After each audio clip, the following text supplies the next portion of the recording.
going to be talking about basketball. NBA basketball. The playoffs are in full swing. But first off, I have to tell you where I've been. So I recently took a trip to Mexico. I was there. My cousin got married. It was a beautiful ceremony right on the beach. Well, not really on the beach. It was like in this gazebo, but none of that matters. So I was in Mexico. Beautiful ocean, all of that stuff. So I've just been kind of out of touch a little bit. However, while I was in Mexico, I noticed something super cool and I wanted to share that with you guys. So I got sick one of the nights I was there, and so I turned on the TV and all I wanted to do was watch ESPN. So ESPN in Mexico obviously is not in English, so I really didn't understand what they were saying, so I decided I was just gonna mute it so I could just watch the sports. And the crazy thing about it was, even though I didn't understand what they were saying, even though I didn't really hear what was going on, I was still watching the sport. I was still watching NBA basketball. And that was so cool because no matter where I am in the world, no matter where anybody is in the world, sports are universal, and that is so awesome. Like, it's such a cool thing that we get to share and we get to have the Olympics. Like I mentioned, I love the Olympics, and it's such a cool thing because not everybody speaks the same language, not everybody even understands why somebody's doing something else. They do, but it's just part of their tradition, part of their culture. And no matter what, basketball is being played, volleyball is being played, curling is being done, hockey is being played. Everything is the same in sports no matter where you go. No matter if it's called football and it's actually a soccer, or if it's American football and it's football in America. It doesn't matter. Place it, no matter where you go, sports are the same, and that's so cool. And I just think that's a really good message, that no matter where you go, we're all the same. And I just wanted to share that with you guys. So back to where I was going. Like I said, NBA basketball playoffs are in full swing. We're going right into the second round. Tonight starts the Utah Jazz and the Golden State Warriors game series. And that's going to be a really good one. Although Golden State is so, hard to beat. They have the dream team. Having Kevin Durant on their team was such a big move. It was such a controversial move. But overall, it has made their team literally unbeatable. However, if Kevin Durant can't stay healthy, then that's a big problem for the Warriors. He is leading the team in so many aspects. Although the statistics don't necessarily show it, he is such a team leader and they need him. If they don't have him, that unbeatable factor of them goes away. Of course, Steph is amazing and I personally love him and I love his family and he's so great. But like I said, extremely beatable if they don't have that Kevin Durant factor on their team. So hopefully he can stay healthy. However, coming from the Northwest, the Utah Jazz are right in my backyard. And so I obviously have to cheer for them. Gordon Hayward is such an awesome basketball player. The other day, my friend put a tweet on Twitter about how he's the coolest white basketball player in history or something like that. I don't know. But it's true. He is so cool. And he just loves his team. He's been with the Utah Jazz for I don't know how many years, but he has never given up on them, and they've never given up on him. He's become this great basketball player that they really have developed through the program, and now they get to show that in the second round of the NBA playoffs. It's really cool because Utah came in as the 5 seed out of the West Conference, and they upset the 4th, and so here they are facing the unbeatable Golden State Warriors. But however, I think Utah's going to give them a run for their money, and we're going to all see that happen tonight, so that's really cool. The next set of teams that are in the second round of the NBA playoffs are the Houston Rockets and the San Antonio Spurs. I personally don't follow either of these teams as diligently as I should, but I do follow one player for Houston who is up 1-0 in the series. His name's Kyle Welcher. He was a basketball player at Gonzaga University.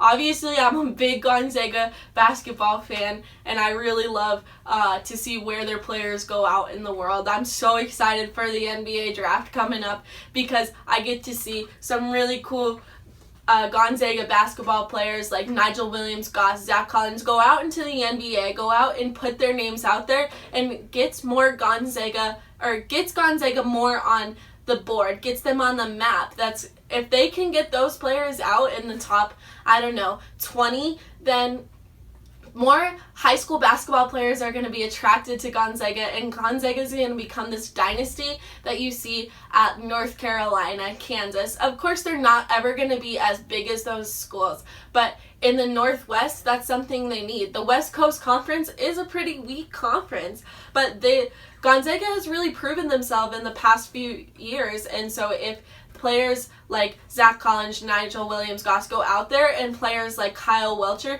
keep doing what they're doing, then Gonzaga is going to get on the map, and they're going to be big-time basketball in big-time college basketball, and more high school players, more All-Americans like Zach Collins are going to want to be at Gonzaga, and that is so cool for that program.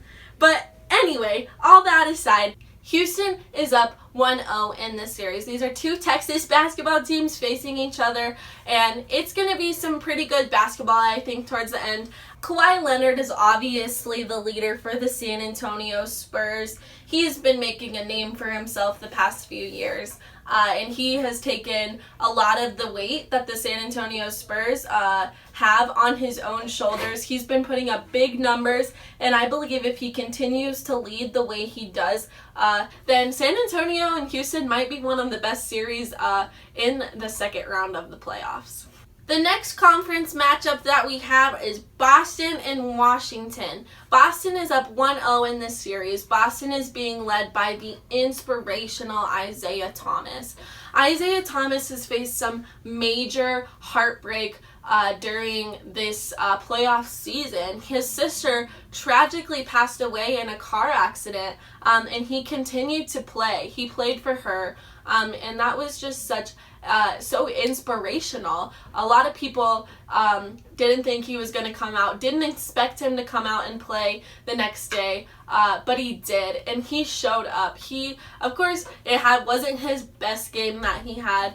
There was a lot of emotions on and off the court, but it was just such a beautiful performance, so much heart, so much soul put into basketball, and that's what basketball is all about. Playing for not the name on your back, but playing for the name on your front, playing for your team, playing for your team members. Of course, you can play for the name on your back, but play for your family when you do that. And that's what Isaiah Thomas was doing. He was playing for his sister, and that was so inspirational to so many people. So now we fast forward to the second round, and he lost his tooth in the first game. What the heck? Of course, that was really unexpected, but these teams do have history. Washington and Boston do not really get along.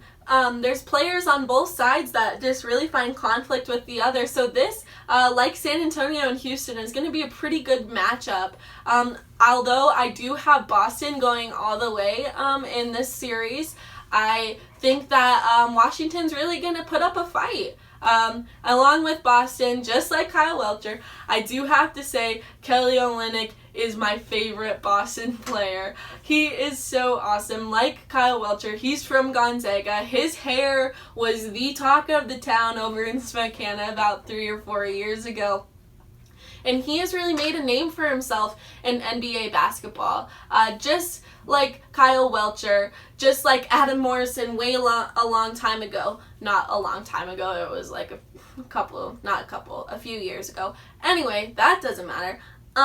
They're making names for themselves, and they started at Little Gonzaga University. Like, what? But now, because they're doing that, like I said before, they're drawing attention to what Gonzaga basketball has, what potential they have. And although they proved it for themselves this year, going all the way to the national championship, the players they produce continue to prove it by making names for themselves, by making big plays, by being like franchise players on their NBA teams, and that's so cool. You don't really find that anywhere else.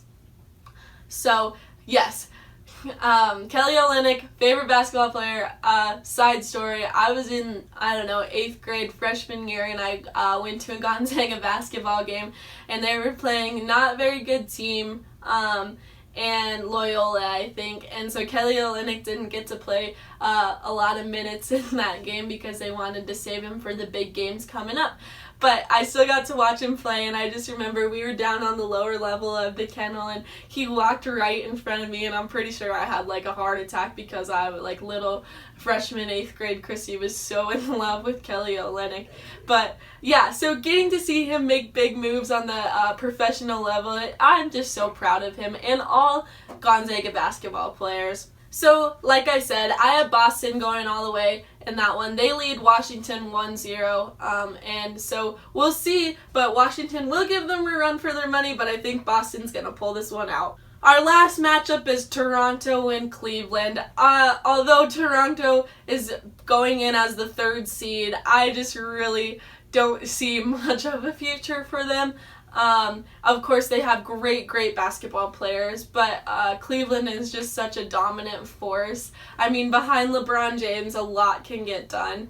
So I have Cleveland sweeping this one. I have them going in 5, LeBron James leading the pack, leading the way. And I don't think there's much else to say on that one.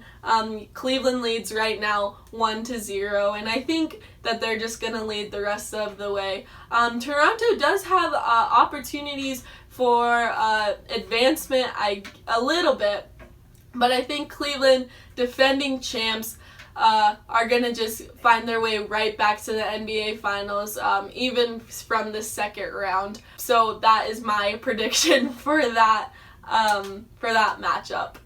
I love NBA basketball. I wish I followed it more during the regular season, but playoff season is my favorite time to watch. This is when the players put it all out on the line. And so starting from the 2nd round, I'm going to be following this on my channel, Chrissy's Catch, and I hope that you guys can keep up, keep watching, keep tuning in as I give my take, my catch on these NBA playoff series.